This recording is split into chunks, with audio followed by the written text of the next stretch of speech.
तो आज के लेक्चर में एक्चुअली मैं सोच रहा था क्या कवर किया जाए, क्योंकि दो तीन ऑप्शंस थी। एक था कि मैं थोड़ा सा EXI वाली साइड कवर करूं जो कि जिंक के ऊपर यूज़ होती है, लेकिन उससे पहले मैं चाह रहा हूँ कि हमने ना बहुत सारी थ्योरी इकट्ठी पढ़ ली है और कोई हमने उसकी डिज़ाइन एग्जांपल्स उतनी नहीं की, तो कोई बेसिक सी हम ना डिज़ाइन एग्जांपल्स एक दो कर लें और उसके बाद एंड पे प्रॉब्लम है, क्योंकि वो लैब में किसी हद तक आपका कवर हो गया हुआ है, लेकिन बट उसको कुछ ना कुछ हम थ्योरी वाले पार्ट में भी कवर कर लेंगे इंशाल्लाह। सो आज हम कुछ डिज़ाइन एग्जांपल से स्टार्ट करते हैं, ठीक है।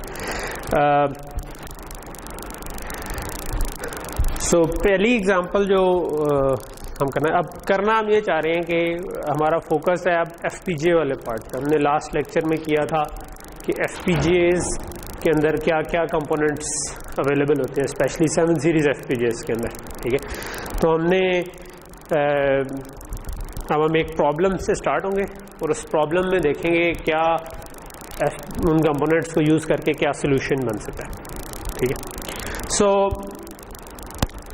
पहली एग्जांपल है जिसको हम कहते हैं, लेट्स से कि मैं डिजिटल बीम फॉर्मिंग एक चीज़ होती है, ठीक है। आपने वो उस्मान वाला लेक्चर देखा है जो वो सेमिनार सा जो था वो अटेंड किया था आप लोगों ने।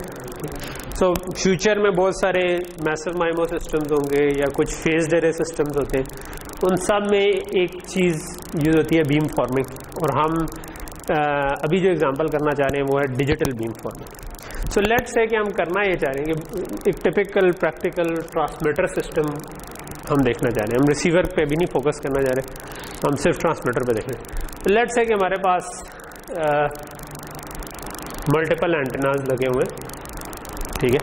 सो लेट्स से 4 एंटेना लगे हुए, ठीक है।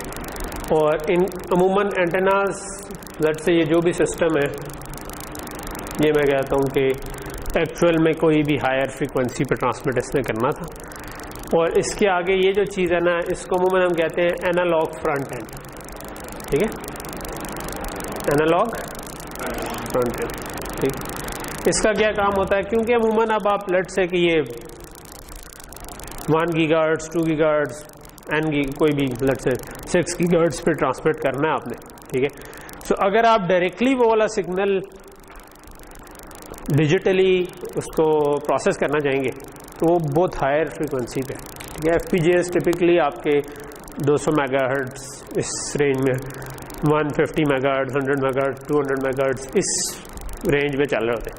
तो ये काफ़ी हाई फ्रीक्वेंसी हो जाएगी अगर आप डायरेक्टली करना चाहें। तो नॉर्मली फिर हम क्या करते हैं कि इसको डाउन कन्वर्ट कर देते हैं, और एनालॉग फ्रंट एंड का काम होता है इसको डाउन कन्वर्ट करें इन एनालॉग, ठीक है। यानी कि इसके अंदर एनालॉग मिक्सर लगा हुआ है। सो आपने लेट्स से कि फ्रीक्वेंसी डोमेन में आप किसी हायर फ्रीक्वेंसी पे थे, लेट्स से कि अगर रिसीव करें तो डाउन कन्वर्ट करें, ट्रांसमिट करते हुए आप कन्वर्ट करें, ठीक है। सो लेट्स से कि मैं कहता हूँ कि ये मैं 1 गीगाहर्ट्ज़ के ऊपर करना चाह रहा हूँ एक्चुअल में ट्रांसमिट, या 2 गीगाहर्ट्ज़ कर लेना, ठीक है। तो एनालॉग फ्रंट एंड का काम है कि किसी दरमियानी फ्रीक्वेंसी से उठाकर जो असल में हमारा डिजिटल वाला पार्ट, जो FPGA वाला पार्ट है, वो प्रोड्यूस करेगा, वो किसी दरमियानी फ्रीक्वेंसी पे प्रोड्यूस करेगा सिग्नल, और उसको ये उठा के 2 गीगाहर्ट्ज़ पे ले जाए या किसी और फ्रीक्वेंसी पे लेके जाना है तो उसके ऊपर ले जाए, ठीक।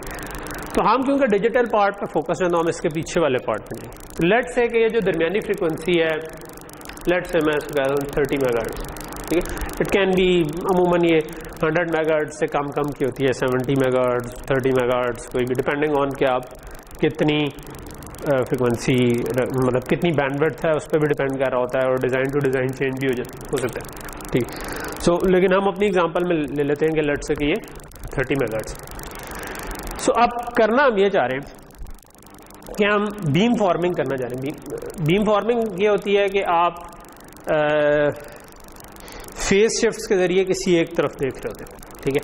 सो मैं अभी उसको एक्सप्लेन करता हूँ कि वो क्या होता है, ठीक है। लेकिन हम ट्रांसमीटर बनाना चाह रहे हैं, तो ट्रांसमीटर का जो पहला पार्ट होता है ना, जो डिजिटल और एनालॉग के दरमियान इंटरफेस कर रहा होता है, वो क्या होता है, क्या चीज़ है जो डिजिटल और एनालॉग के दरमियान इंटरफेस कर रही होती है? ADC इन रिसीव पाथ, ट्रांसमिट पाथ हो तो डिजिटल टू एनालॉग कन्वर्टर। सो कहानी में थोड़ी सी वो क्या कहते हैं पस मंजर ज़्यादा है, लेकिन एक्चुअल चीज़ जो हम उसके अंदर से बनाना चाहेंगे वो छोटी सी है, ठीक है। तो वो मैं उस पर भी आता हूँ, लेकिन जस्ट आपको क्योंकि एक पूरे सिस्टम का आइडिया भी देना है ना। ओके, सो लेट्स से कि ये डैक जो है ना, यहाँ पर जो चीज़ निकाल देता है ना वो 30 मेगाहर्ट्ज़ का सिग्नल है, ठीक है। लेट्स से कि आपने इस तरीके से डिज़ाइन किया, इस तरह होगा, और इसको फीड कौन कर रहा है? यहाँ पर हमारा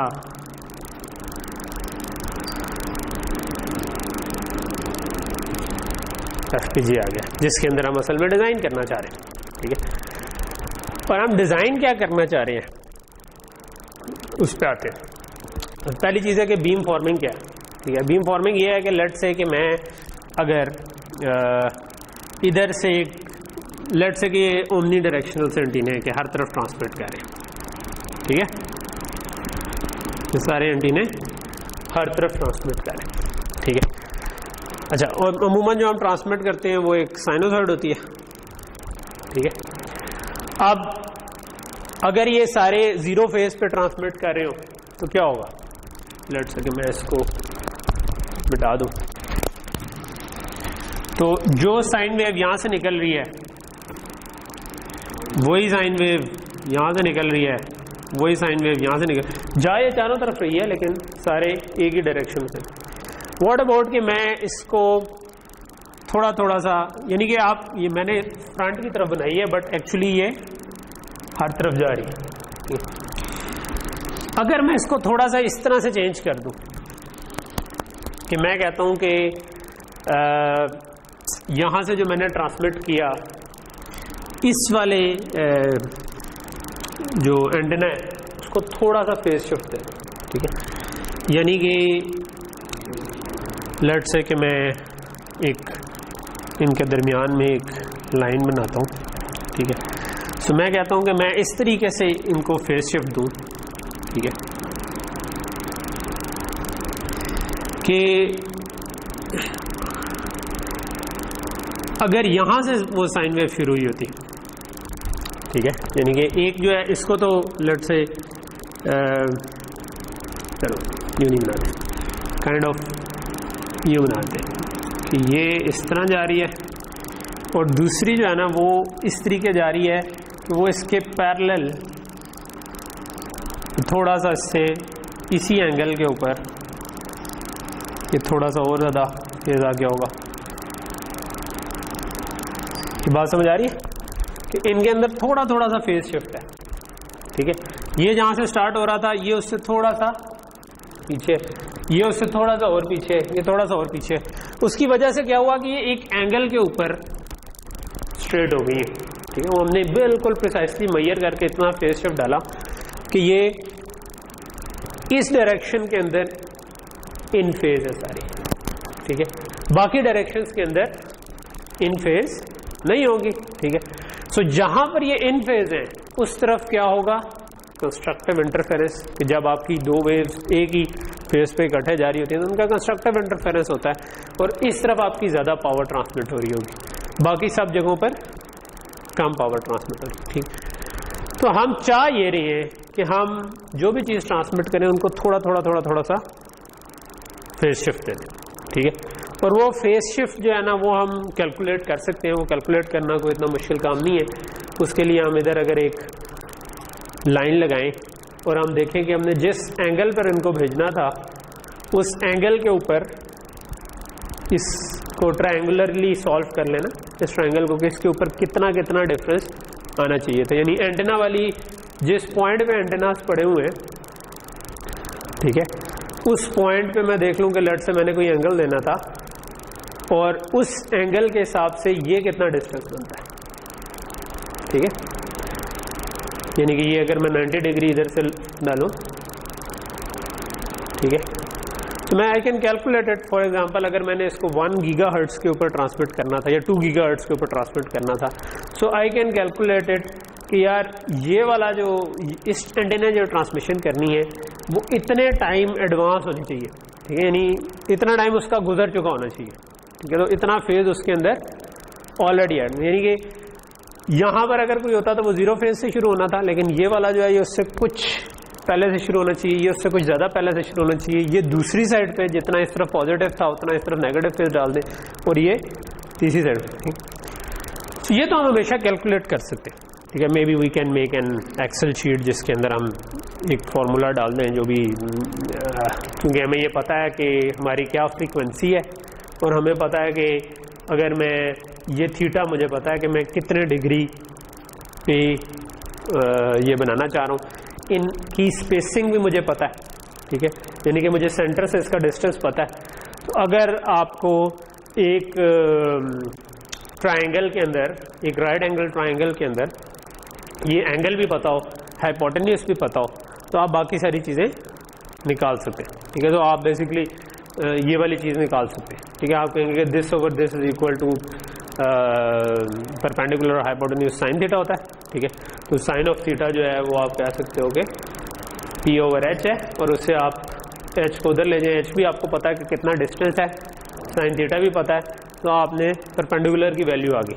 बट दिस इज कि यार यहाँ से कितना डिस्टेंस है, तो आपने ये देखना है कि अच्छा अब इसको मैंने अगर 1 गीगाहर्ट्ज़ के ऊपर मैं ट्रांसमिट कर रहा हूँ तो ये कितना फेज में ट्रांसलेट होगा, ठीक है। यानी कि इधर मैं एक साइनोसॉइड लगा दूँ तो उसका फेज क्या बनेगा इस जगह, उसको आप कैलकुलेट कर सकते, ठीक है। तो मैं उसकी कैलकुलेशन में इस वक्त इंटरेस्टेड नहीं हूँ, मैं कहता हूँ कि लेट्स से कि वो कोई भी हमारे लिए कैलकुलेट करके रख सकता है। मैं ये चाहता हूँ कि मैं कोई भी फेज डाल सकूँ इसके अंदर, हर एक के अंदर, हर एंटेना के अंदर कोई भी फेज डाल सकूँ, ठीक है। फॉर सिंप्लिसिटी लेट्स से कि मैं सिर्फ ये चाहता हूँ कि मैं ट्रांसमिट करूँ एक साइनोसॉइड जिसमें मैंने सिर्फ फेज शिफ्ट डालना है, ठीक है। मैंने उसको कोई लेट्स से अगर ट्रांसमीटर अगर लेट्स से बीपी के इसके टाइप का सिस्टम होता तो आप लेट्स से 1 या 0 भी रख सकते हैं कि जब ट्रांसमिट करना है तो आप इसको ऑन करेंगे, अदरवाइज ऑफ कर देंगे, इस तरह भी कर सकते हैं। तो आपका एक एक्स ऑफ एन भी हो सकता है जो कि जिससे आप मल्टीप्लाई करना चाहें। लेकिन ये जो काम है इधर हमने अगर 30 मेगाहर्ट्ज पे इसको लेके जाना है तो आपको ये पता ही होगा कि ये इसकी इक्वेशन क्या है। इसको हम कहते हैं ना कि जो भी एक्चुअल सिग्नल है जिसको मैं इसके साथ मॉड्यूलेट करना चाह रहा हूँ उसको मल्टीप्लाई करें with cos omega n plus five. ये वाली इक्वेशन तो आपको पता ही है ना कि अगर आपने एक्चुअल में जो ट्रांसमिट करना होता है वो आप क्या करना चाह रहे होते हैं कि आप जो भी ओरिजिनल सिग्नल है उसको बेसिकली आप उसको e rays power j theta से मल्टीप्लाई करना चाहते हैं, j ओमेगा t से मल्टीप्लाई करना चाहते हैं अगर आप उसको मॉड्यूलेट करना चाहते हैं। लेकिन इसमें आपके पास cos ओमेगा t भी आ जाता है, sin ओमेगा t भी आ जाता है, और ये इमेजिनरी पार्ट भी होता है। आप इमेजिनरी पार्ट तो नहीं ट्रांसमिट कर रहे होते, आप सिर्फ रियल पार्ट ट्रांसमिट कर रहे होते हैं। तो ये आपका मॉड्यूलेशन की इक्वेशन है, ठीक। तो लेट्स से कि मैं बिल्कुल सिंपल काम करना चाहता हूँ, मैं ये भी नहीं कहता, मैं कहता हूँ कि मैं सिर्फ हर थोड़ी थोड़ी देर बाद ना मैं ये एंगल चेंज करना चाहता हूँ लेट्स से, ठीक है। या एक वक्त में मैं चाहता हूँ कि ये वाला किसी एक डायरेक्शन में देख रहा हूँ, ठीक है। ये वो फेज है जो कि हम इधर से कैलकुलेट करेंगे कितना फेज डालना है, ठीक है। तो हर एंटेना पे मुझे ये चीज़ इंप्लीमेंट करनी है, ठीक है, cos of omega n plus five, और हर एक का फाइव डिफरेंट होगा क्योंकि फेज हर एक का हम इतना डिफरेंट डालेंगे कि वो किसी एक डायरेक्शन में बीम फॉर्म हो जाए, ठीक है। अच्छा, और ये जो IF है cos की, ये ओमेगा क्या चीज़ होती है, एंगुलर फ्रीक्वेंसी 2πf, ठीक है। और ये फ्रीक्वेंसी हमने क्या रखी हुई है f, हमने कहा हुआ 30 मेगाहर्ट्ज, ठीक है। तो मैं कहता हूँ कि मैं 30 मेगाहर्ट्ज के ऊपर ट्रांसमिट करना चाहता हूँ, तो ये जो चीज़ है ना ये इम्प्लीमेंट मैं करना चाहता हूँ, ठीक है। ओके, तो ये चीज़ समझ आ गई, ठीक है। अब हम करना ये वाला काम चाहते हैं FPGA पे। तो ये पूरा आपस मंजर था कि हम करना क्या चाह रहे हैं। हम सिर्फ ये करना चाह रहे हैं कि cos omega n plus five को इधर इम्प्लीमेंट करना चाह रहे हैं, ठीक है। और लेट्स से कि हम अभी फ़िलहाल सिर्फ इसको इम्प्लीमेंट कर दें इस एग्जांपल में, लेकिन हम बाद में इसको लेट्स से आप बाद में सोच सकते हैं मॉडिफाई करना हो कि थोड़ी देर के लिए किसी एक फेज़ पे देखो, थोड़ी देर के लिए किसी दूसरे फेज़ पे देखो। तो आप थोड़ी देर के लिए एक डायरेक्शन में देख रहे होंगे, थोड़ी देर के लिए दूसरी डायरेक्शन में देख रहे होंगे, ठीक है। और जो कि ये हम जिस तरह वो टॉक थी कि मैसिव माइमो कर रहे हो या कि आपके हर यूज़र अलग जगह पर बैठा है, तो जब आप हाई फ्रीक्वेंसी में करते हैं तो छोटे साइज़ की ये एंटेना एरे बन जाती है, और आप उसके थ्रू कह सकते हैं कि इस साइड पे जो सिग्नल जा रहा है वो इसी बंदे को जा रहा है, इस साइड पे जा रहा है वो इसी बंदे, इस किस्म का काम आप यूजिंग दिस थिंग कर सकते हैं, ठीक है। लेकिन ये उसका ज़रा बेसिक सा वर्जन है। मैंने इसके पीछे वाला हिस्सा कि ये जो सिग्नल एक्स ऑफ एन जो था वो मैंने फिलहाल सिंप्लिसिटी के लिए निकाल दिया, ठीक। यहाँ तक चीज़ समझ आ गई, ठीक। तो ये कैसे इम्प्लीमेंट हो सकता है, क्वेश्चन ये है कि एफपीजीए पे मैं ये चीज़ कैसे इम्प्लीमेंट कर सकता हूँ। कॉज कहाँ से लूँ, हमने जो चीज़ें बनी हैं, पहला चीज़ तो है एफपीजीए के ऊपर जो हमने इन चीज़ों को जोड़ के हम बना रहे, उसमें मैं कॉज कहाँ से लेके आऊँ। ये चलो इसके साथ मैं वैसे लगा देता हूँ एक्स ऑफ एन भी। लेट से कि एक मेरे पास पीछे से थोड़ी देर बाद सैंपल आ रहा है, उस सैंपल को मैंने मल्टीप्लाई भी करना है, तो अब मैं क्या करूँ,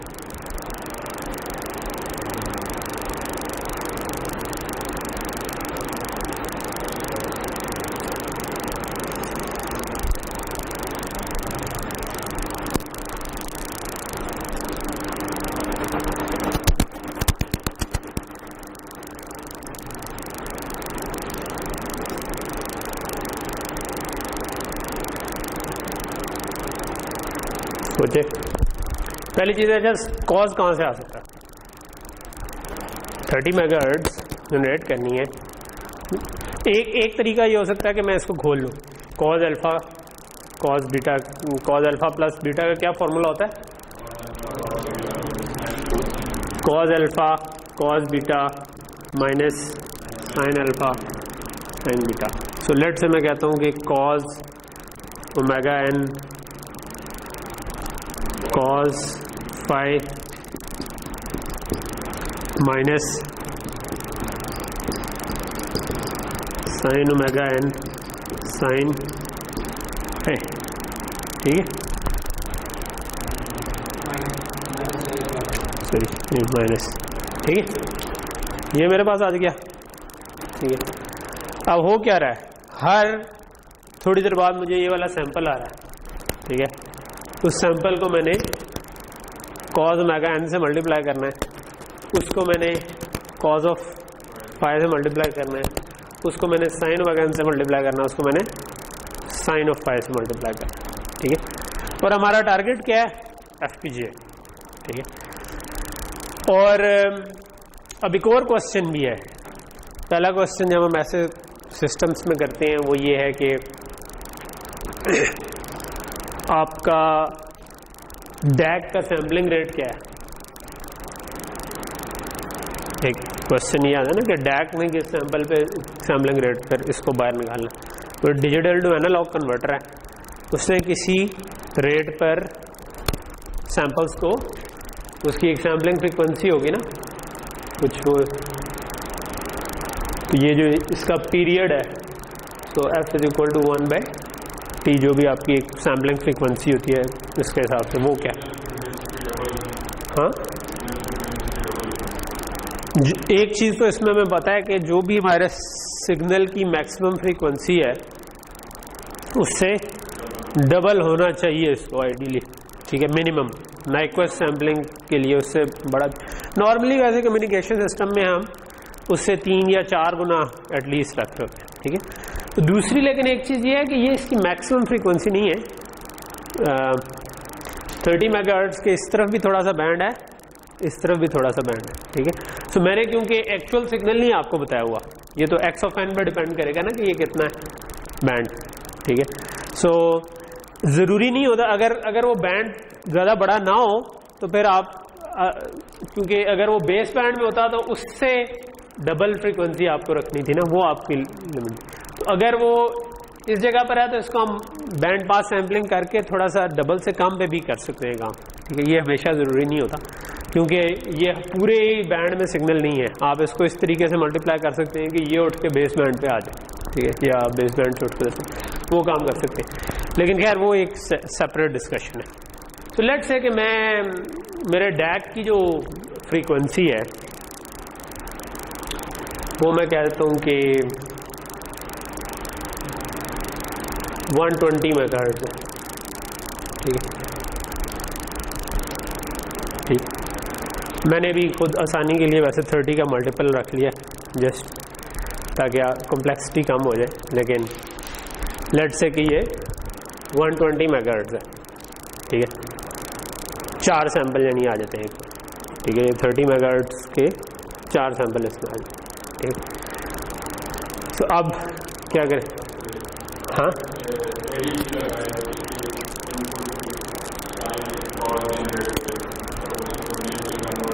वो कहाँ से लें साइन और कॉस? जो हमने साइन और कॉस जनरेट करना है वो हम कहाँ से लाएं?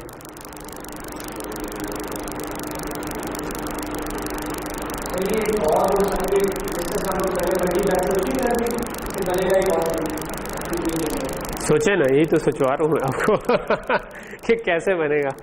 ठीक, मैं ये चाहता हूँ कि लेट्स से कि अब मेरे पास इस तरह की चीज़ है, ठीक है, इस तरह सैंपल आना है, तो एक सैंपल इधर एक एक करके साइन और कॉस का सैंपल बाहर जा रहा हो, इधर भी एक एक करके उसी के बिल्कुल साथ अलाइंड साइन और कॉस का सैंपल बाहर जा रहा हो, मगर उसका फेज थोड़ा सा फर्क हो, ठीक है, इधर भी यही जा रहा हो, इधर भी यही जा रहा हो, हर एक का फेज आपस में थोड़ा थोड़ा सा फर्क हो, ठीक है। तो ये जो भी साइन और कॉस है, साइन और कॉस थोड़ी देर बाद रिपीट होना शुरू हो जाता है ना, ठीक है। आज एज अ हिंट आपको मैं ये कहता हूँ कि जो भी चीज़ मैंने ट्रांसमिट करनी है, लेट्स से कि मैं इस वक्त सिर्फ एक डायरेक्शन में देखना चाहूँ, फेजेस की वैल्यू जो है मैं वो फिक्स रख देता हूँ, कोई भी फेज की वैल्यू थी वो मैं बाद में उसको प्रोग्राम कर सकूँ, मैं असल में ये चाहता हूँ, ठीक है, कि मैं फेजेस को अपनी मर्जी से चेंज कर सकूँ, लेकिन साइन और कॉस तो सेम ही रहेंगे, ठीक है। तो मैं ये क्या कर सकता हूँ इसके लिए? हाँ हाँ, मैं कह रहा हूँ कि वो साइन कहाँ से मैं लेकर आऊँ, कैसे बनाऊँ साइन में हार्डवेयर में। एक क्वेश्चन ये आ गया ना कि साइन और कॉज हैं, ये मैं कैसे जनरेट करूँ हार्डवेयर में, ठीक है, अपने सिनेरियो के लिए, ठीक है।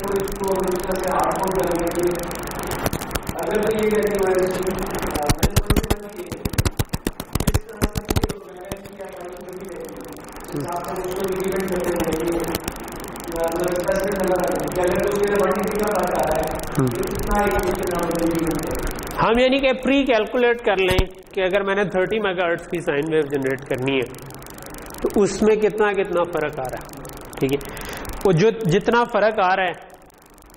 अच्छा, अब मसला ये है कि अगर आप फिक्स्ड इंक्रीमेंट उसके अंदर करेंगे तो वो ऐसी चीज बन जाएगी, ठीक है, क्योंकि इतनी देर बाद इतना इंक्रीमेंट आया, इतनी देर बाद इतना। साइन तो ऐसा नहीं होता ना, साइन कैसा होता है? साइन तो इस तरह का चीज होता है, यूं तो नहीं होता, ठीक है। तो इसका क्या कर सकते हैं? एफपीजे के सारी चीजें हमारे पास अवेलेबल हैं। एफपीजे के अंदर हमारे पास multiplier, adder, block RAMs, lookup tables, हर चीज है। तो क्या कर सकते हैं?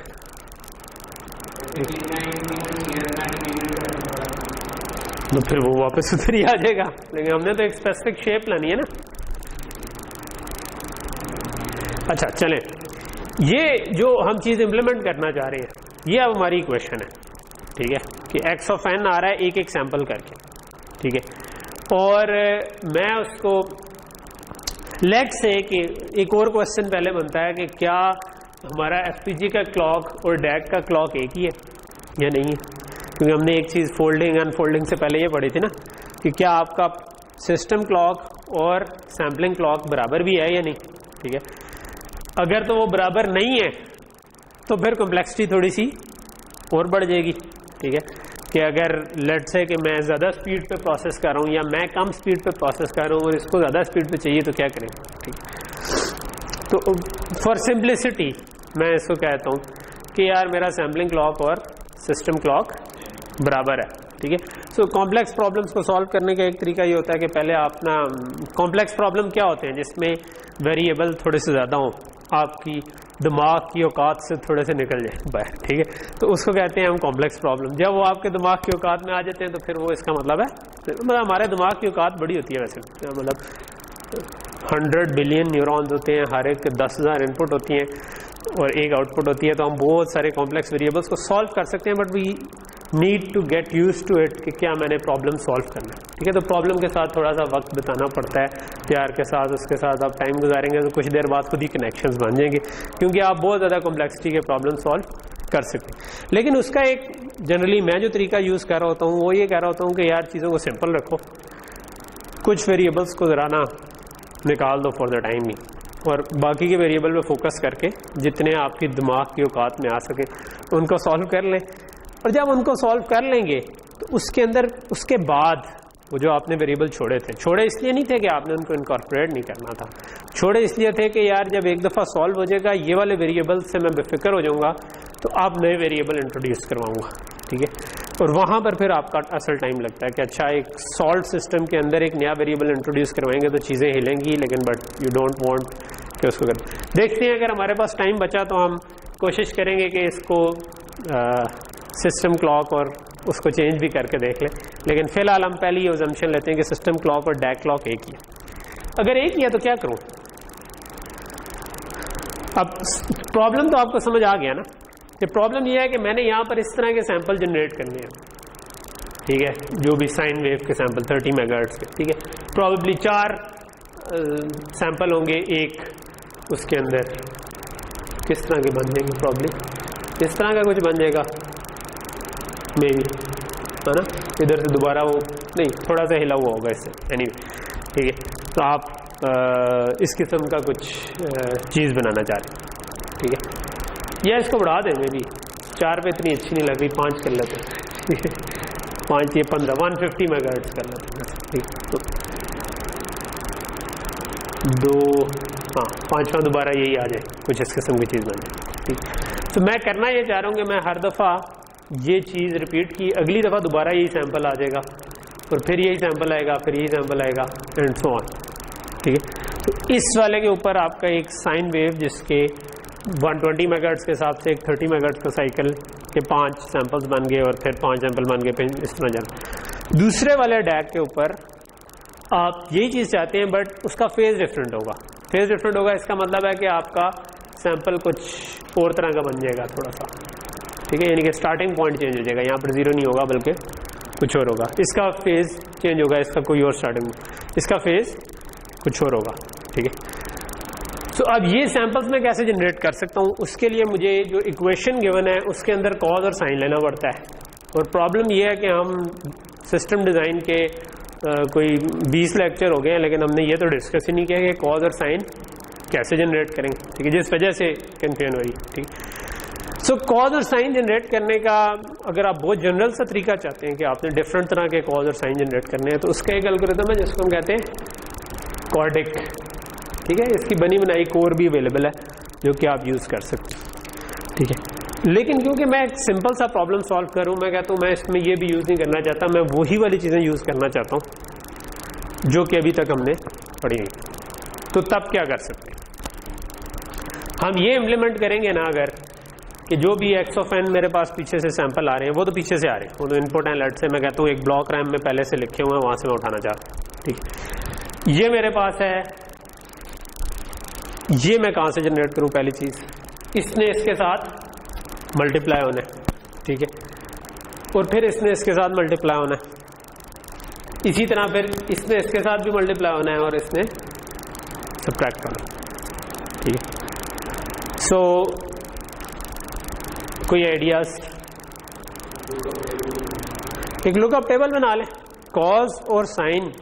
हम कॉज कैलकुलेट ना करें बल्कि पहले से कॉज लेकर रख लें, क्योंकि हमें हर दफा एक रिपीटेबल चीज ही चाहिए, ठीक है। अगर हमें एक रिपीटेबल चीज ही चाहिए कि सारी जगहों पर ये सेम चीज थी लेकिन हमने उसको एक फेज से मल्टीप्लाई करना था इवेंचुअली, ठीक है।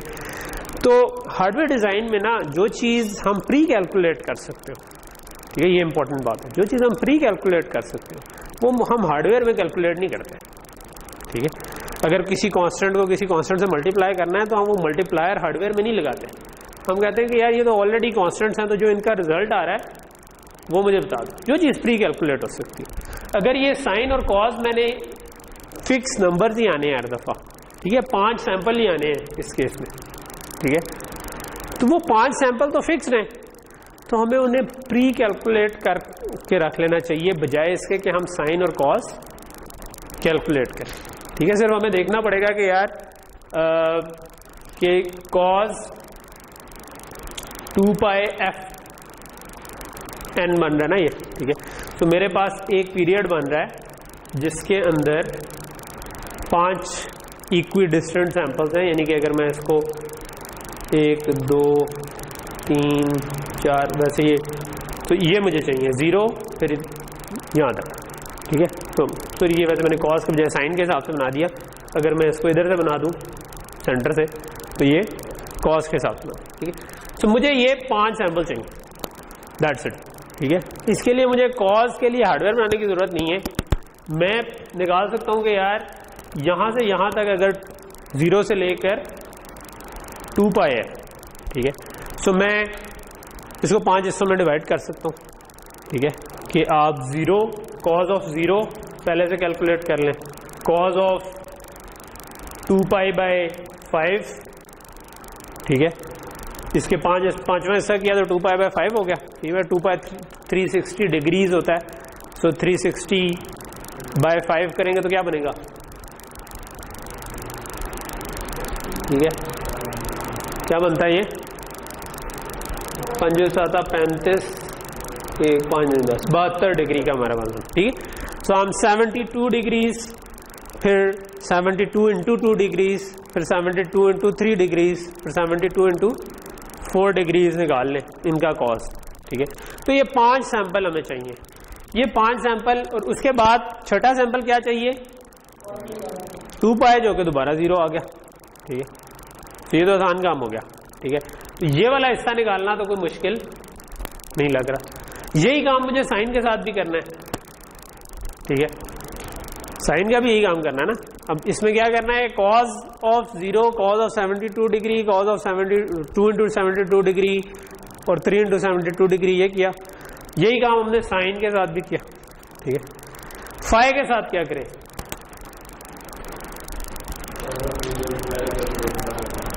ये भी पहले से कैलकुलेट। अभी हम कह रहे हैं हमने एक ही तरफ देखना है लेट से। ठीक है, तो जिस तरफ देखना है उसके हिसाब से कॉस फाई और साइन फाई ऑलरेडी कैलकुलेट कर लें, लेकिन ये कॉस फाई और साइन फाई हर एक के लिए डिफरेंट होंगे। ठीक है, ये वाला हिस्सा हर एक के लिए सेम होगा। ठीक है, सो अब हम कुछ सोल्यूशन की तरफ बढ़े कि क्या हार्डवेयर में क्या हो सकता है। हम लुकअप टेबल लगा सकते हैं। ठीक है, अगर अभी मैंने एक प्रॉब्लम सिंपल रखा हुआ था कि डैग जो है ना वो इसका डायरेक्ट मल्टीपल बनाया हुआ था। ठीक है, सिर्फ 5 सैंपल चाहिए थे। 5 सैंपल तो हम simple lookup table distributed RAM के साथ भी बना सकते हैं। ठीक है, व्हाट अबाउट के मैं थोड़ा सा इसको रखना चाहता हूँ कि कल को मैं ये वाला जो है ये एग्जैक्ट मल्टीपल ना भी आए। और मेरे जब ये एग्जैक्ट मल्टीपल नहीं आता ना तो फिर ये होगा कि ये 5 के बजाय हो सकता है 500 सैंपल तो हो सकता है। मतलब आपको एलसीएम निकालना पड़ेगा दोनों का।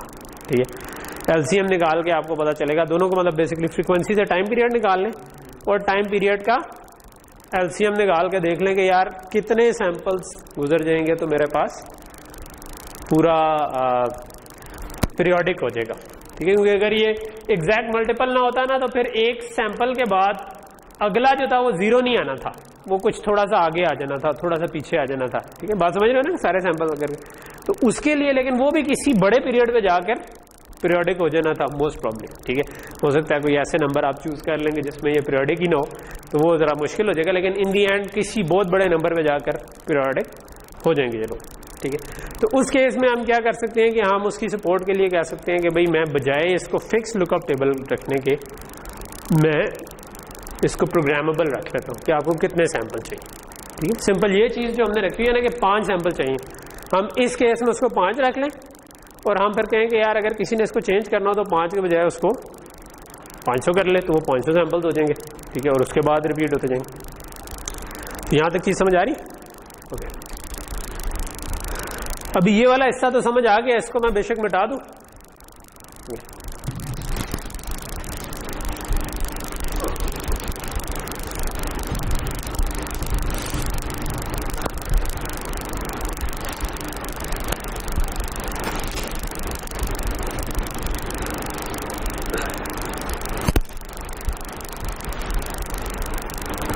ओके, सारा ही मिटा दिया मैंने। मैं ऊपर इक्वेशन दोबारा लिख लेता हूँ कि मेरे पास लेट्स से कि मैं करना ये चाह रहा हूँ कि cos omega n cos phi minus x of n sin omega n sin phi, ठीक है। ये चीज़ इम्प्लीमेंट करना चाह रहे थे हमने कहा कि यार cos ओमेगा n जो है ना ये एक पीरियोडिक सिग्नल है और हमने जो केस रखा है उसमें इसका पीरियड 5 है, बट मैं चाहता हूँ कि यार इसको इस तरीके से बनाऊँ कि कल को 5 के अलावा कोई और पीरियड भी हुआ तो हमारा काम हो जाए, ठीक है। सो क्या चीज़ यूज़ करनी चाहिए इसके लिए, लुकअप टेबल या बी रैम बेहतर रहेगी। FPGA के अंदर बना बनाया हार्डवेयर पड़ा है, हम नहीं यूज़ करेंगे तो जाहिर जाएगी, ठीक है। सो व्हाई नॉट हम उस बने बनाए हार्डवेयर को यूज़ करें, ना कि लुकअप टेबल जो कि स्लाइस लॉजिक खा रहे हैं, ठीक है। तो हम स्लाइस लॉजिक को बचा लें और ब्लॉक रैम से यूज़ करें, ठीक है। सो मेरे पास एक ब्लॉक रैम है, ब्लॉक रैम में क्या सिग्नल होते हैं, एड्रेस, राइट इनेबल, डी इन, डी आउट, ठीक है। सो लेट्स अज्यूम कि ये हमने पहले से कैलकुलेट कर लिया, ठीक है। हमने ये लेट्स से मेरी साइन कैलकुलेट करने वाली कॉज कैलकुलेट करने वाली ब्लॉक रैम है, कॉज ओमेगा n, और इस किस्म की एक ब्लॉक रैम मुझे साइन के लिए भी चाहिए, ठीक है। सो अब मैं क्या चाहता हूँ कि हर साइकिल में एक सैंपल बाहर आता जाए, ठीक है। तो मुझे सबसे पहले तो इसको लिखवाने हैं वो सैंपल्स, ठीक है। सो ब्लॉक रैम को हम, आप लोगों ने ब्लॉक रैम्स यूज़ किए हैं, ब्लॉक रैम को हम इनिशियलाइज कर सकते हैं किसी भी कंटेंट से, ठीक है। सो पहली चीज़ ये है कि अब अगेन क्वेश्चन आ जाता है कि हम क्यू फॉर्मेट क्या रखें, ब्लॉक रैम का डाटा कितने बिट का रखें, क्यू फॉर्मेट उसका क्या रखें। इसने कॉज ओमेगा n कैलकुलेट करना है, क्या क्यू फॉर्मेट होना चाहिए।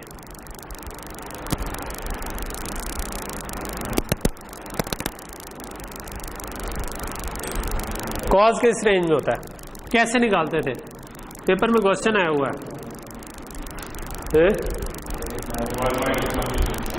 +1 से लेकर -1 के दरमियान ये रहता है। तो क्या इसका फिर क्यू फॉर्मेट होना चाहिए। लेट से कि मैं इसकी 16 बिट यूज करना चाहता हूँ, यानी कि मैं चाहता हूँ कि ये डाटा जो है 16 बिट का 1.15, ठीक है। ओके, वैसे 1.15 में +1 नहीं आ सकता, -1 आ सकता है, +1 नहीं आ सकता। लेकिन लेट से कि हम कहते हैं कि यार मैं इसको कोई थोड़ा सा एम्पलीट्यूड इसका कम कर दूं अगर, ठीक है, आप ये कर सकते हैं ना। आप ओवरऑल कह देंगे यार मैं इस पूरे सिग्नल को ना 0.9 से मल्टीप्लाई कर दूं, ठीक है, तो ये उस रेंज में आ जाएगा, ठीक है। 1.15 के कुछ डिस्टिंक्ट किस्म के एडवांटेजेस है, वो क्या थे कि अगर मैं 1.15 को 1.15 से मल्टीप्लाई करूं तो क्या आता है 2.30, लेकिन अगर ये साइन नंबर्स हो तो इनमें एक रिडंडेंट साइन बिट होती है, तो हम इसको दोबारा 1.30 कर सकते हैं, सॉरी। और अगर ये 1.30 है, इसकी अगर मैं LSBs उड़ा दूं तो मैं इसको वापस 1.15 में ला सकता हूँ, ठीक है। यानी कि लीस्ट सिग्निफिकेंट बिट्स का तो कम वेट है ना, 0.123 कुछ लिखा हुआ है तो उसके आगे जो आ रहा है वो लीस्ट सिग्निफिकेंट बिट्स का। सो मैं वो वाली प्रेसिजन लूज करके दोबारा 1.5, ये बाकी फॉर्मेट्स के साथ ये वाली सहूलत मुयसर नहीं, ठीक है। यानी अगर आप 2.15 रख लें, इसको 2.14 से मल्टीप्लाई करेंगे तो ये 4.28 बन जाएंगे। इसमें एक रिडंडेंट साइन बिट है तो ये आपका 3.28 बने, ठीक है। अब इसको दोबारा अगर मल्टीप्लाई करना होगा तो वो फिर और आगे बिट ग्रोथ हो जाएगी, ठीक है। तो उसका एक तरीका ये हो सकता है कि एक तरीका हम अक्सर कर लेते हैं कि हम इसको नॉर्मलाइज कर देते हैं और हम थोड़ा सा इसको कहते हैं कि यार इसका एम्पलीट्यूड कम करते हैं, तो ये 1.15 का मतलब है कि ये 0.999 तक जा सकता है ना प्लस में, विच इज़ काइंड ऑफ 1, ठीक है। और माइनस साइड पे तो वैसे भी 1 पे जा सकता था, तो हम इसको थोड़ा सा कम एम्पलीट्यूड के सिग्नल भी डाल सकते हैं, ठीक है। तो इसलिए 1.15 जो है वो इस जगह पर हमें सेंस बनाता है, ठीक है। अब हम चाहते क्या थे, हम चाहते ये थे कि ये मेरे पास x ऑफ n आ रहा है, इसको मैं मल्टीप्लाई करूं with cos of omega n, ठीक है। उसका जो रिजल्ट आए उसको मैं cos ऑफ फाई से मल्टीप्लाई कर दूं, ठीक है। और इसी तरह मैं x ऑफ n को मल्टीप्लाई करूं साइन ऑफ ओमेगा n, ठीक है। एक मिनट में बताता हूँ, इसको मैं साइन ऑफ फाई से मल्टीप्लाई करूं और फिर मैं इधर से इसको माइनस कर दूं, इधर से इसको, यानी कि या सबट्रैक्टर लगा दूं, चलो ठीक है, माइनस कर दूं।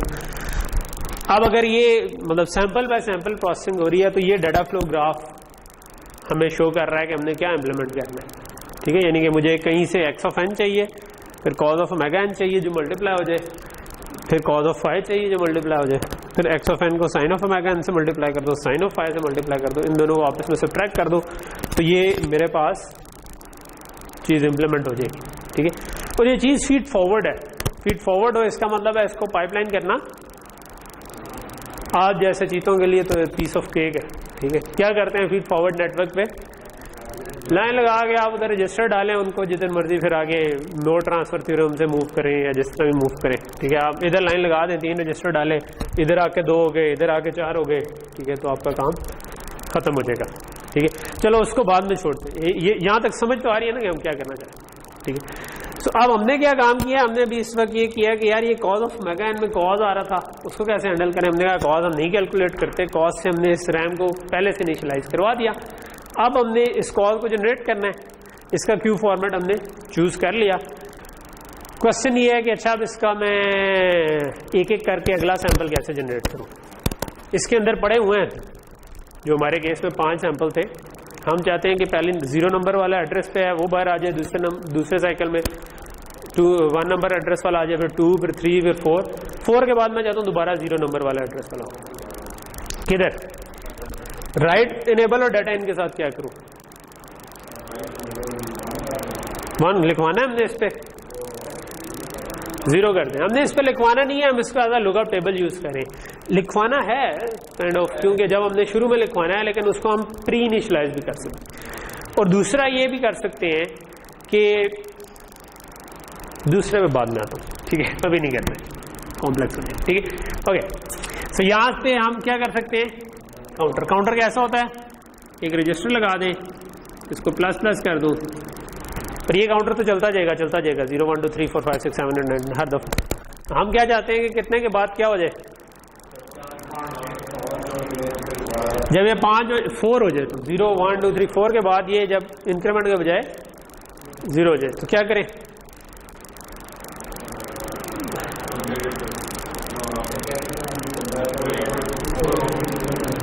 जब ये इक्वल टू 4 हो इसको क्लियर कर दे, रीसेट कर दे, ठीक। तो क्या हुआ कि हर दफा ये 4 के बाद 0 1 2 3 4 0 1 2 3 4, एक साइकिल बाद आपका इधर से सैंपल आना शुरू हो गया। जो एड्रेस आया वो एक साइकिल बाद डाटा देता है ना, तो आपके पास जब ये 0 था उसके एक साइकिल बाद इधर 0 वाला सैंपल आ गया, फिर 1, तो इधर आपके पास 0 1 2 3 4 फिर 0 1 2 3 4 वाले सैंपल्स आ रहे हैं, ठीक है। 0 1 2 3 4 नहीं आ रहा, हमने 0 पर क्या लिखवाया हुआ है, 0 पर लिखवाया हुआ है कॉज ऑफ 0, 1 पे क्या लिखवाया हुआ है, कॉज ऑफ जो भी हमारा 2 पाई एफ एन के हिसाब से बनता था, जो कि हमने कैलकुलेट किया तो हमारे पास था 2 पाई बाय 72 डिग्रीज, ठीक है। फिर हमारे पास 2 इंटू 2 पाई बाय 5, ठीक है, फिर 3 इंटू 2 पाई बाय 5, ठीक है, 4 इंटू 2 पाई बाय 5, इस तरह से हमने लिखी, ठीक। ये इसके अंदर पहले से प्री कंप्यूट करके हमने रखी, ठीक है। तो यहाँ तक चीज समझ आ रही, ठीक है।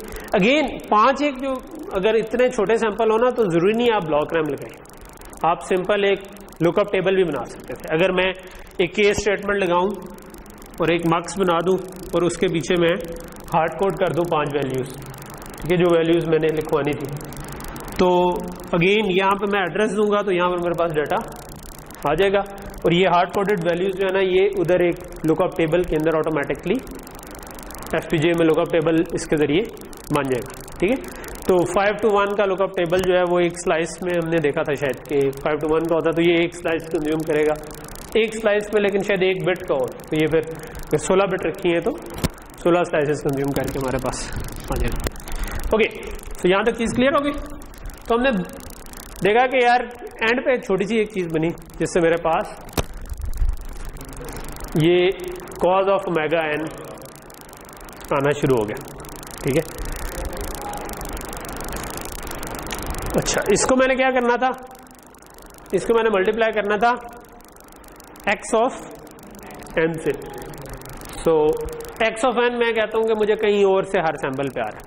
ठीक है, जो भी मैं x ऑफ n इस वक्त रखना चाह रहा हूँ। ठीक है, तो हर सैंपल पे कहीं ना कहीं से आ रहा है जिसको मैं इसके साथ मल्टीप्लाई करना। ठीक है, वैसे तो मैंने सिंपलिसिटी के लिए कहा था कि बेशक x ऑफ n निकाल भी दें, हम फिक्स्ड एक तरफ बस देख रहे हैं, कॉज भेज रहे हैं, लेकिन जस्ट अगर कहीं से भी आ भी रहा हो तो हमने एक मल्टीप्लिकेशन ही करनी है।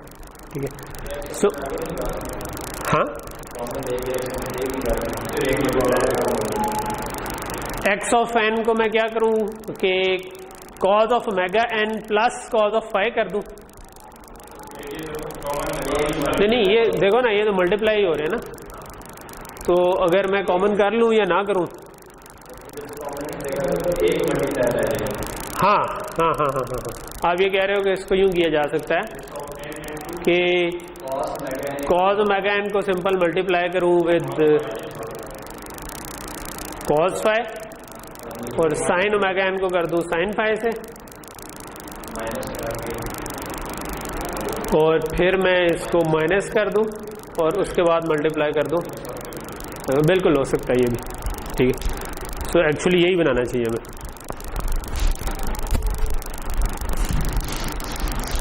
सो हम इसको चेंज कर देते हैं कि हम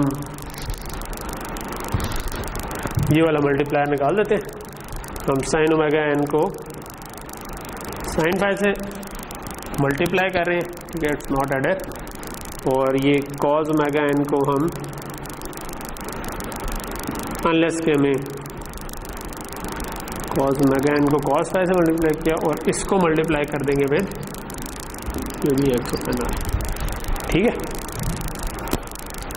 सो कॉज ओमेगा n निकल आया, उसको अब x ऑफ n से मल्टीप्लाई नहीं करना, उसको हमने कॉज फाई से मल्टीप्लाई करना। ठीक है, कॉज फाई कहाँ से आएगा, कॉज फाई एक फिक्स वैल्यू हम इसके ऊपर सेव कर सकते हैं क्योंकि फाई तो एक फिक्स्ड है। लेकिन चलो अब एक प्रॉब्लम सॉल्व हो गया तो हम थोड़ा सा दूसरे वाले प्रॉब्लम के साथ भी मस्ती कर लेते हैं थोड़ी सी, कि व्हाट अबाउट के मैं चाहता हूँ कि यार थोड़ी थोड़ी देर बाद ना मैं डिफरेंट तरफ देखूँ। ठीक है, लेट्स से कोई फिक्स टाइम के बाद मैं फिजिक्स चेंज करना चाहता हूँ।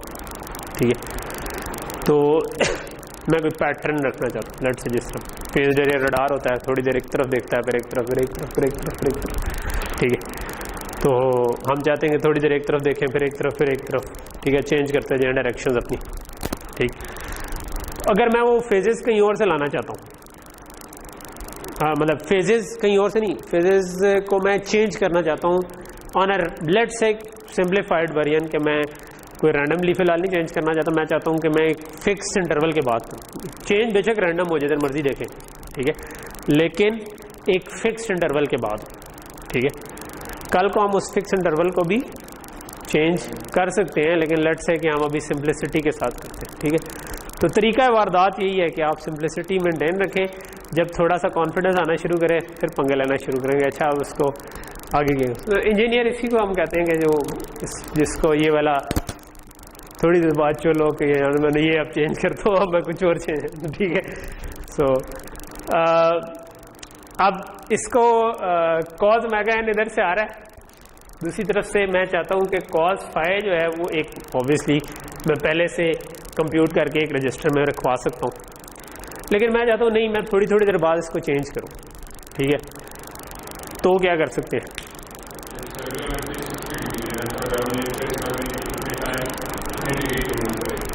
नहीं, ये सर्कल वाले डिग्रीज नहीं है। ये क्या चीज़ है, ये था कि भाई ये मेरी एंटेना एरे थी। ठीक है, ये इस वक्त मैंने लीनियर एरे बनाई है, वैसे अमूमन रेक्टेंगुलर भी होती है, लेकिन मैं चाहता ये हूँ कि ये जो थीटा है ना, इसके हिसाब से कितना फेज शिफ्ट इसमें डालना है, कितना इसमें डालना है, कितना इसमें डालना है, कितना इसमें डालना है, ठीक है। तो ये वो थीटा है, ठीक है। और मैं कहता हूँ कि मैं ये थीटा जो मर्जी कोई डाल दे, ठीक है, मैं इसकी वैल्यूज हमेशा कैलकुलेट कर सकता हूँ और कैलकुलेट करके ये वाली वैल्यूज जब लिखवा दूँ ना तो ये चीज़ चल जाए। ये सारों के लिए सेम है, 4 एंटेना हमने कहा हुआ था लगे हुए, ये सारों के लिए सेम है, लेकिन ये थीटा, ये जो फेज जो है, थीटा तो सेम है क्योंकि आप जिस डायरेक्शन में देखना चाह रहे हैं, लेकिन फेज इसका कुछ हो रहेगा, इसका कुछ हो रहेगा, इसका कुछ हो रहेगा, इसका कुछ हो रहेगा, ठीक है। तो हम चाहते हैं कि फेज हर एक का अपना, मैं चेंज तो थीटा होगा, लेकिन थीटा के हिसाब से आप फेज कैलकुलेट कर सकते हैं, और जो चीज़ हम प्री कंप्यूट कर सकते हैं वो हम हार्डवेयर में नहीं लिखते, ठीक है। हम ये नहीं चाहते कि यार थीटा चेंज हो और फिर हार्डवेयर के अंदर हम उसके हिसाब से फेज का फॉर्मूला इंप्लीमेंट करें, हार्डवेयर लगाएं, हम उसके हिसाब से पहले से ही कंप्यूट करके कहाँ पर रख देते हैं, ब्लॉक रहे हैं। तेज होते जा रहे हो यार तुम लोग, समझ आती जा रही है। सो इस एग्जाम्पल का मकसद यही था कि आप FPGA के ऊपर जब भी आ रहे हो तो आपको साथ साथ चीज़ें खुद ज़हन में आना है। सो अगेन अब ये जो कॉज ऑफ फाई है, ये मैं कॉज इसमें भी कैलकुलेट करना था, तो कॉज में पहले से कैलकुलेट कर लूँ जो भी फाई था उसके हिसाब से, और फाई भी मैं हमेशा कैलकुलेट कर सकता। तो ये कहाँ से आ सकता है, ब्लॉक रैम से, और ब्लॉक रैम के किससे, एड्रेस से क्या डाटा से, डाटा से, ठीक। सो लेकिन ब्लॉक रैम में अगर मैंने पहले से कैलकुलेट करके रखे हुए कि मैं इन डिफरेंट जगहों पर देखना चाहता हूँ, ठीक है, तो फिर मुझे चेंज क्या करना है, एड्रेस, यानी कि राइट इनेबल और डाटा इन को आप 0 कर दें, ठीक है, कि आपने इन पे लिखवाना ही नहीं, यानी लुकअप टेबल के तौर पर हम यूज़ कर रहे हैं एक ब्लॉक रैम, ठीक है। सो इसमें मैंने पहले से प्री कंप्यूट करके लिख दी है। अब क्वेश्चन ये कि एड्रेस कब जनरेट करूं, कब चेंज करूं, इन अदर वर्ड्स जब मैं फेज चेंज करना चाहता हूं। तो लेट्स से कि मैं फेज जो है ना वो किसी फिक्स टाइम के बाद चेंज करना चाहता हूं, और वो फिक्स टाइम जो है ना उसकी मुझे कोई ऐसा सिग्नल आ जाता है, ठीक है, कि हाँ भाई चेंज कर लो, ठीक है। तो मुझे बाहर से ये सिग्नल भी हम जनरेट अंदर कर सकते हैं, तो डिपेंड करता है। अब हम अगर कहते हैं कि मैं 1 मिलीसेकंड के बाद चेंज करना चाहता हूँ, ठीक है, तो मेरा क्लॉक हमने रखा हुआ था 150 मेगाहर्ट्ज़, ठीक है। तो इसका मतलब है 1 सेकंड में 150 मिलियन सैंपल्स है। तो हम 1 मिलीसेकंड कंप्यूट कर सकते हैं कि अगर 150,000 साइकिल्स गुजर चुके हो तो इसका क्या मतलब है कि 1 मिलीसेकंड आ गया, ठीक है। So we can always compute कि मुझे इस काउंटर को, तो अगेन अगर हमें इसका सोल्यूशन ही आ गया तो व्हाई नॉट हम ये वाला सिग्नल अगर जनरेट करना हो तो बड़ी सिंपल सी लॉजिक बन सकती है कि मैं एक काउंटर लगा दूं जिसको हर साइकिल में इंक्रीमेंट करता जाऊं, ठीक है। और फिर मैं इसको कह दूं कि जब ये किसी भी n के अराउंड पहुंचा करे तो मैं इसको क्लियर कर दिया करूं, और ये जो क्लियर का सिग्नल है ये मेरे पास इस तरह का एक सिग्नल बन जाएगा, ठीक है, कि हर n साइकिल्स के बाद ये मुझे क्लियर कर दिया करेगा, तो ये एक सिग्नल बन जाएगा। अब ये n जो है ये मैं कह सकता हूं कि मैं खुद हर दफ़ा बता सकूं जब भी बनाना है, ठीक है। तो मैं ये जो पार्ट है ना कि मैं खुद हर दफ़ा बता सकूं, ये मैं इधर भी चाहिए कि हम इसको भी चेंज कर सकें, इधर इस 4 को भी चेंज कर सकें, इधर भी हम चेंज कर सकें कितने फेजेस पड़े हुए हैं। इसको मैं अभी बाद में एड्रेस करूँगा, ठीक है, यानी कि मैं लेट्स सी टाइम कितना है, टाइम है, तो हम इसको टूवर्ड्स लास्ट 5 मिनट इसको या 10 मिनट्स में इसको डिस्कस कर लें। सो अब ये वाला एक सिग्नल तो मेरे पास आ रहा है पीछे से, ठीक है, कि जो कुछ इंटरवल के बाद जो कि हमने खुद ही सेट किया हुआ है, उसके बाद ये एक साइकिल की पल्स आ जाती है। तो उसकी बेस पे मैं क्या चाहता हूँ, मैं अगले वाले फेज पे मूव हो जाऊँ, कि जो अभी फेज लिखा हुआ था उसके बजाय कोई और फेज मैंने पहले से कंप्यूट किए हुए हैं, ठीक है।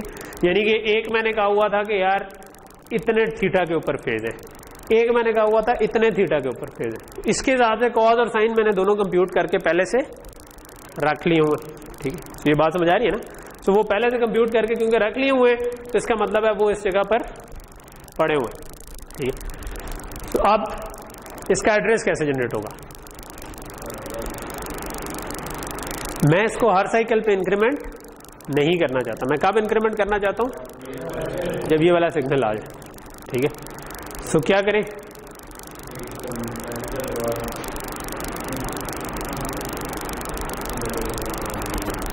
इधर क्या था कि हर साइकिल में इंक्रीमेंट करना था। इधर क्या है, हर साइकिल में इंक्रीमेंट नहीं करना, बल्कि जब एक पीछे से एक वैलिड का सिग्नल आ रहा हो लेट से, तो तब हम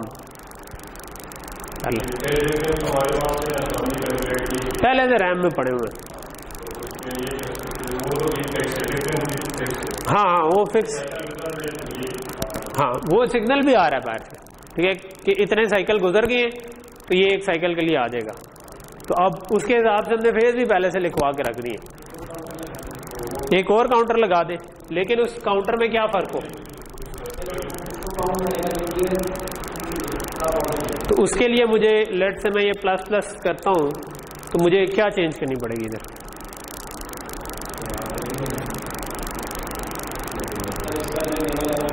इसको इसके अंदर एक इनेबल होना चाहिए, जो कि कहां से आ रहा हो, ये वाली पास। ठीक है, कि जब ये आएगा तो इंक्रीमेंट होगा। ठीक है, अदरवाइज इंक्रीमेंट ना हो। हमने सिंपल जब वेरिलॉग वाले शुरू के लेक्चर से तो हमने कहा था रजिस्टर विद इनेबल भी बना सकते हैं, विदाउट इनेबल भी। तो इधर विदाउट इनेबल चल गया। ठीक है, इधर विद इनेबल आ गया। और इसको कब क्लियर करना है? हाँ नहीं, उस पर तो इनेबल पे तो इंक्रीमेंट करना है ना। क्लियर इसको तब करना है कि लेट से मैंने 10 डायरेक्शंस में देखना था, तो 10 है तो 10 पूरी हो गई हैं। तो लेट से मैं इसको लिख देता हूं, कोई डी नंबर है, नंबर ऑफ डायरेक्शंस। ठीक है, जब उसके इक्वल हो जाए तो इसको क्लियर कर दे। क्या मैं इसको डायरेक्टली क्लियर कर दूं? अगर आपको शुरू के लॉजिक डिजाइन के कोर्स से याद हो कि अगर मैं इसको उसी वक्त क्लियर कर दूंगा तो वो जैसे ही इंक्रीमेंट होगा साथ ही क्लियर हो जाएगा। यानी कि अगर टोटल 10 डायरेक्शंस थी तो मैं इसको कहता हूं कि 0 से 9 तक इसमें जाना है।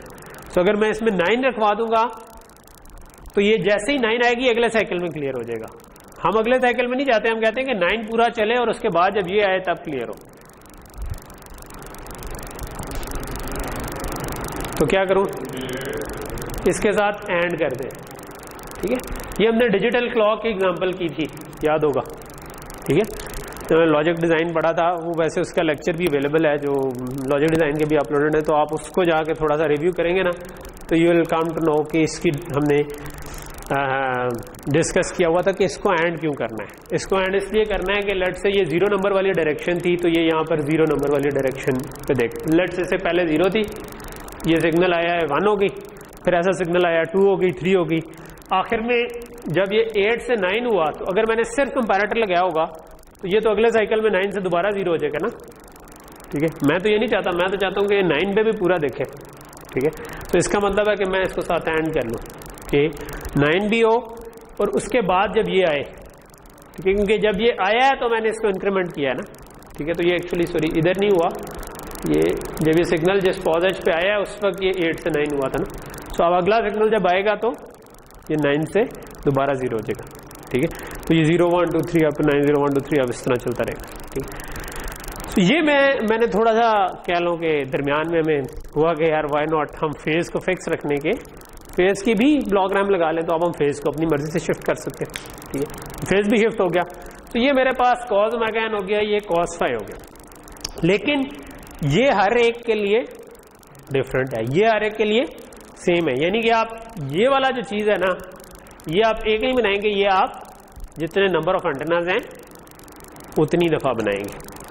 ठीक है, तो 4 थे हमारे, तो ये सेम सिग्नल हम चारों को फीड कर देंगे जो पीछे से हमारा कॉज मैगन जनरेट हो रहा है। बट कॉज ऑफ फाई हम हर एक का अलग अलग कंप्यूट कर लेंगे। ठीक है, क्योंकि हम हर एक को डिफरेंट फाई देना चाह रहे हैं, तो कॉज और साइन उसके फर्क निकल रहे होंगे। ठीक है, तो ये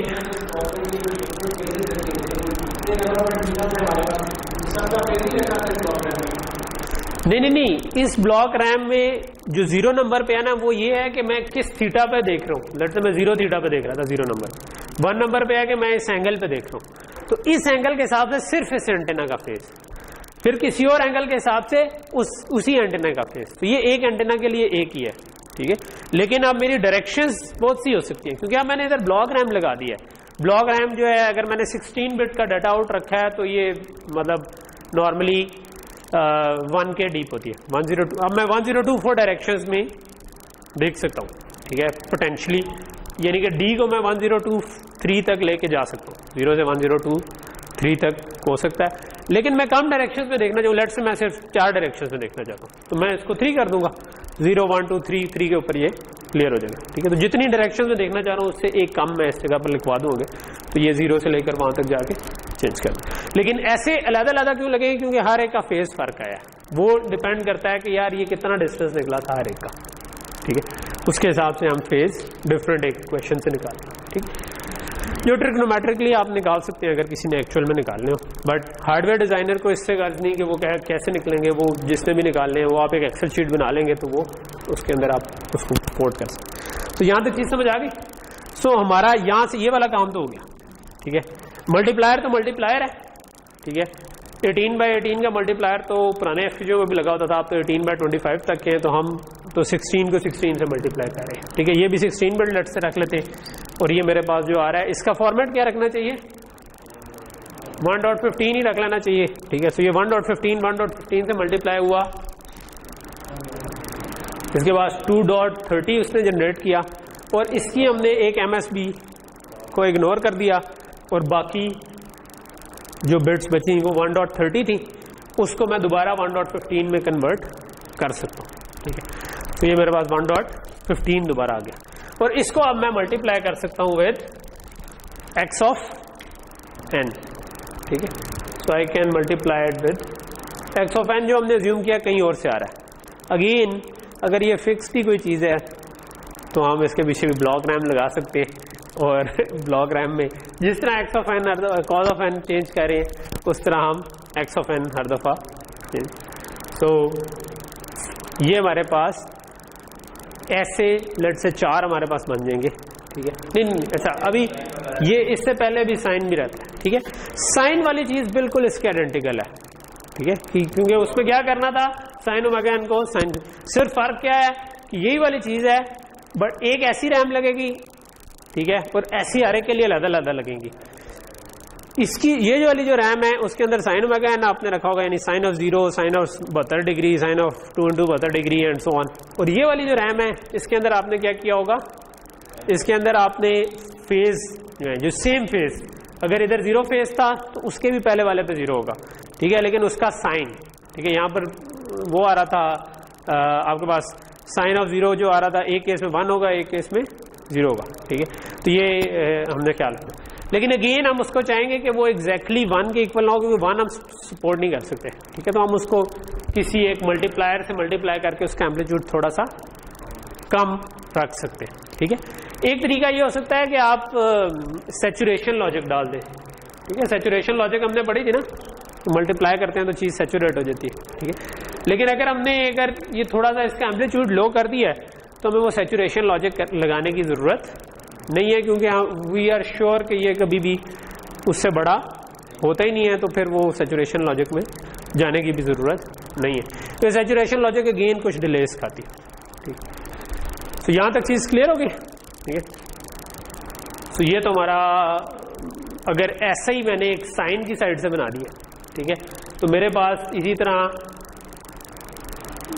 सॉरी ये नहीं है, एक साइन ऑफ फाई और sine of omega n multiply होते हुए आ रहे हैं हर एंटीना के लिए, ठीक है। और मैंने इसको क्या करना है, माइनस कर देना है, ये प्लस होगा, ये माइनस वाली साइड, क्योंकि साइन वाले को माइनस करना है, और इसके आगे मैंने मल्टीप्लायर लगा दिया विद x ऑफ n, तो ये मेरा काम हो गया, ठीक है। ओके, सो मेरा ख्याल था मैं, ये छोटी एग्जांपल है तो मैं 2-3 एग्जांपल कर लूँगा, लेकिन इसी के अंदर ही हमारी थोड़ा सा हमें तकलीफ होती रही कि यार कुछ और ऐड कर लेते हैं, तो मैं भी वैसे अभी 20 मिनट हैं, हम एक आध और एग्जांपल कर सकते हैं, लेकिन मैंने एक आध और अच्छा हाँ, एक छोटी सी चीज़ कि आप लोगों ने मुझे बताना है कि इस वीक जो एक्स्ट्रा क्लास लेनी है वो किस टाइम पे लेनी है। हमारे पिछले वीक की दोनों क्लासेस मिस हुई थी, और एक वीक हमारा वैसे बढ़ गया है, मतलब जो कम हो गया है उसका ना, तो मतलब लेकिन वो पढ़ाई के हिसाब से बढ़ गया ना कि हमने अगले 3 वीक्स में बेसिकली 4 एक्स्ट्रा क्लासेस लेनी है, ठीक है। सो उन 4 एक्स्ट्रा क्लासेस का मुझे कौन बताए? हाँ कौन सा शॉर्ट हो गया ना, तो अब लेकिन उसकी क्लासेस तो हमने लेनी है ना, क्लासेस हमने पूरी नहीं, क्लासेस नहीं कम होती, क्लासेस कम हुई तो आपकी पीसी की रजिस्ट्रेशन कैंसिल हो जाएगी। नहीं वो इस वजह से नहीं किया, वो तो इस वजह से किया है कि रमज़ान और ईद की छुट्टियां जो है वो मिड ईद से पहले आ जाए, इसलिए सेमेस्टर शॉर्ट किया ना। तो लेकिन हमें उसको मेकअप क्लास रखनी है, तो मैं उस पर आपसे मशवरा नहीं ले रहा, आपको थोड़ी सी गलत फहमी हुई है, मैं आपसे एक्चुअली बता रहा हूँ आपको कि वो क्लास लेनी है। तो कौन है आपका CR है कोई? वेडनेसडे को कर लें, हमारी वैसे हम बेहतर है कि 2 इस वीक में ले लें, वेडनेसडे को कर लें, ठीक है। वेडनेसडे एक तो वेडनेसडे को कर लेते हैं, जोन सी स्लॉट फारेग आप वो मुझे बता दीजिएगा, ठीक है। ये आपने मुझे कल की क्लास से पहले बताना है। हाँ मैं कह रहा हूँ कि 4 क्लासें करनी है ना 3 वीक से, तो अगर हम इस वीक 2 कर लें तो अगले वीक पे 1-1 कर लेंगे, ठीक है। हाँ वेडनेसडे को इकट्ठे लंबी ले लेते हैं, यूं भी कर सकते हैं कि 3 क्लासेस ले लें, लेकिन वो हम मतलब 1.5 घंटे के बजाय जो है ना 2 घंटे की कर लें। हाँ वेडनेसडे को 2 घंटे की स्लॉट कर लें, यूं कर लें, ठीक है। वेडनेसडे को किस टाइम पे वो मुझे बता देना कुछ, ठीक है। ओके सो यहाँ तक ये तो हमने थोड़ा सा ब्रेक ले ली ताकि बट जो है वो फ्रेश हो जाए, मगर उसमें मजीद फ्रेश होना है।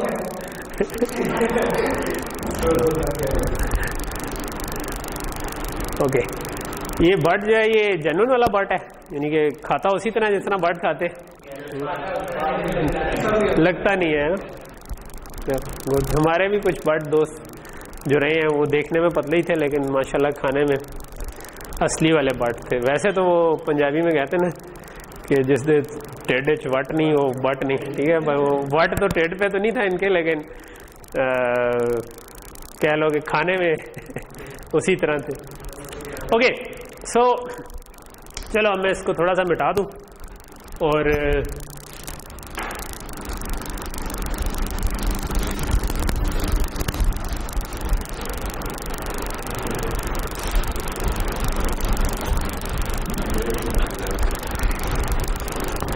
सो अगर मैं इसको इन शॉर्ट छोड़, ओ कैमरा मैन किधर जा रहे हो यार?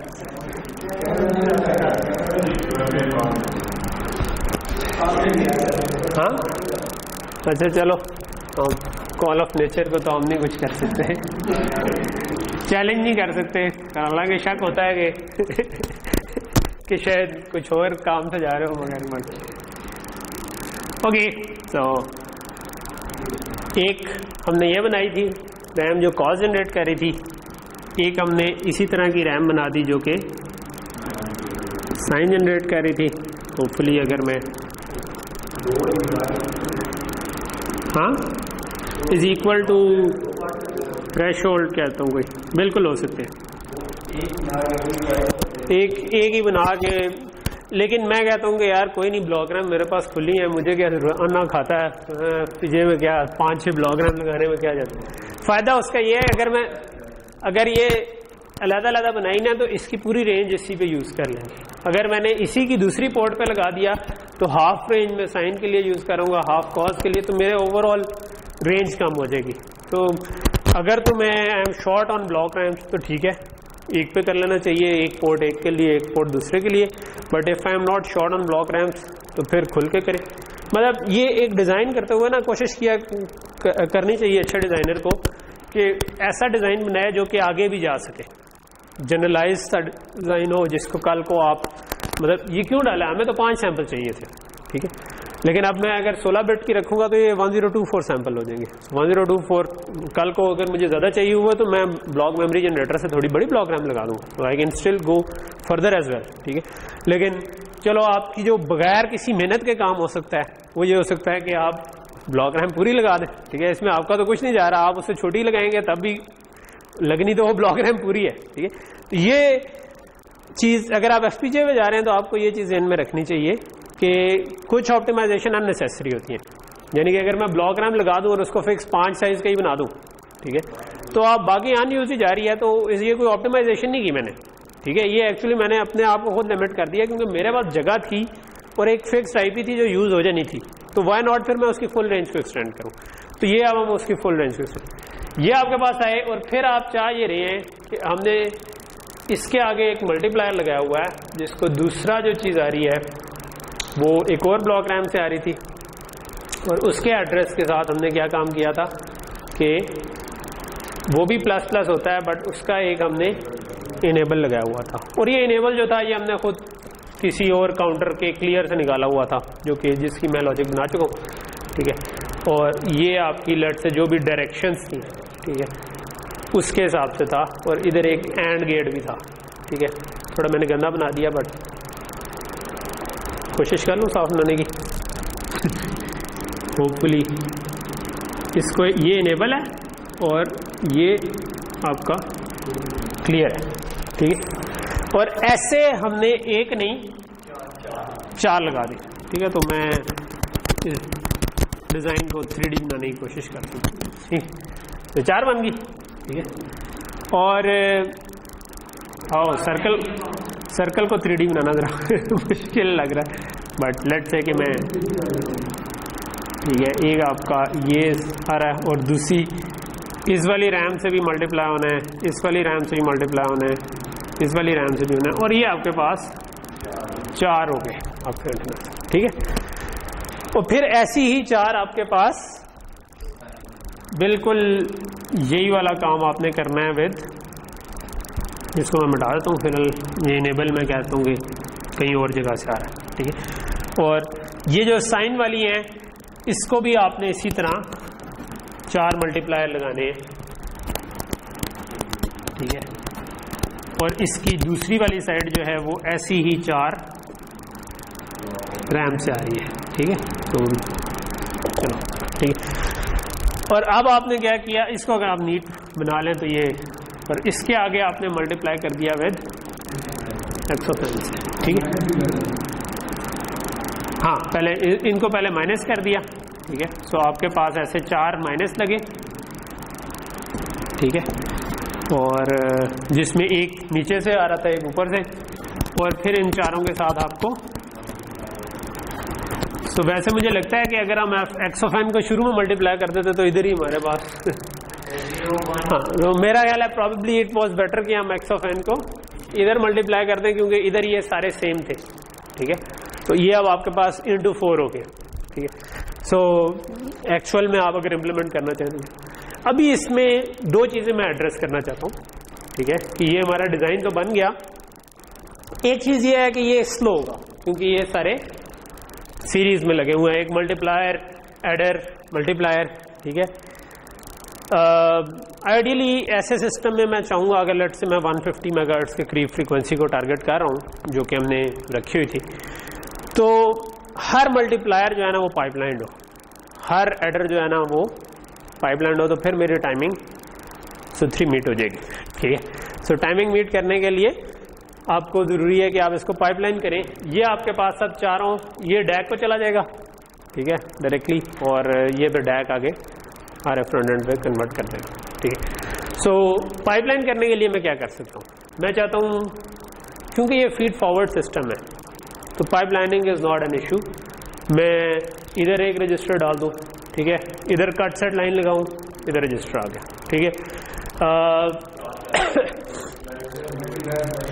इनके साथ भी एक्चुअली मुझे ये कट सेट लाइन इस तरह से लगानी चाहिए थी, फिर मुझे इनके आगे भी हर एक के आगे लगाना पड़ेगा उसके लाइन करने के लिए ना, इन्होंने आपस में मल्टीप्लाई होना है, तो ये कट सेट लाइन जो है इसको यहाँ से घूम के आना चाहिए ताकि ये भी सैंपल दे, ये भी सैंपल दे, ये भी सैंपल दे, ये भी सैंपल दे, ये सारे रजिस्टर हो जाए।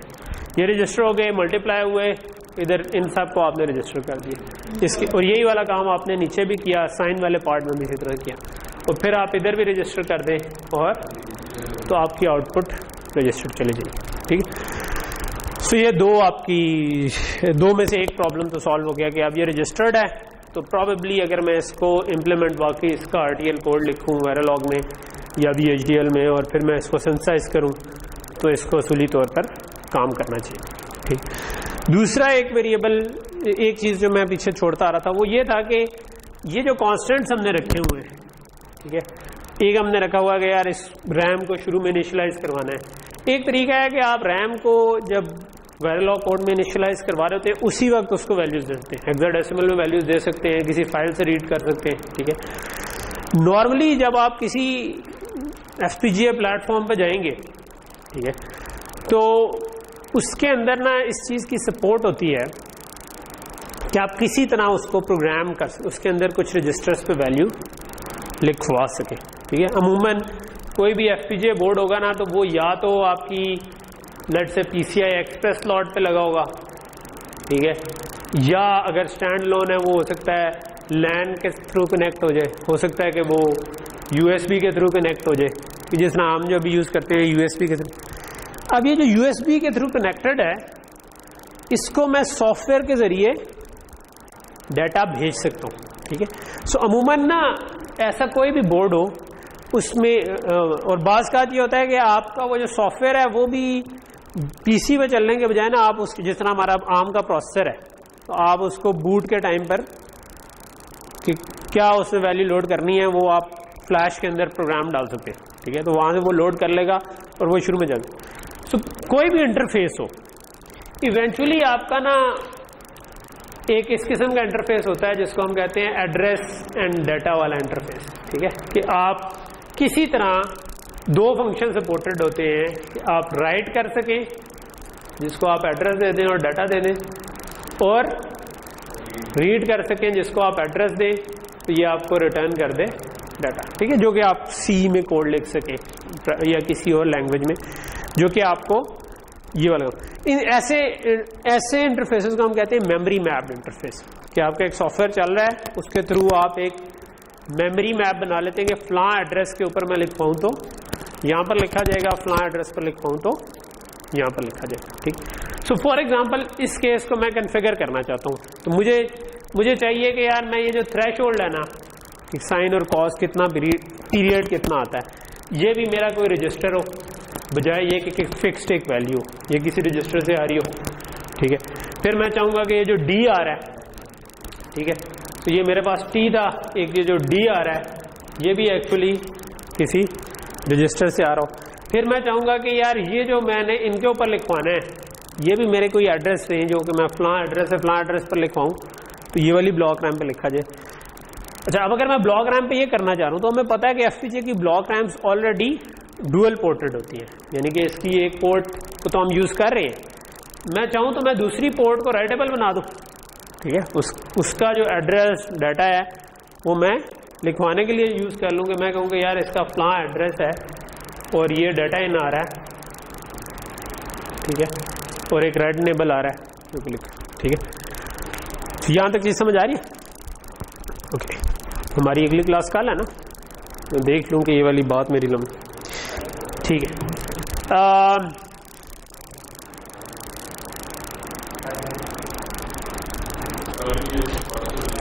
कल भी है, परसों भी है। मैं इस मेमोरी मैप इंटरफेस को थोड़ा सा टच करना चाह रहा हूँ, बट आई थिंक मुझे एटलीस्ट 10 मिनट्स लगेंगे। ठीक है। तो फिर कल इसको कर लेते हैं। ठीक है। तो ये वाली चीज़ कल ध्यान में रख के आइएगा कि हमने ये किया तो मैं इस पर टाइम, ठीक है, इसको यहाँ पर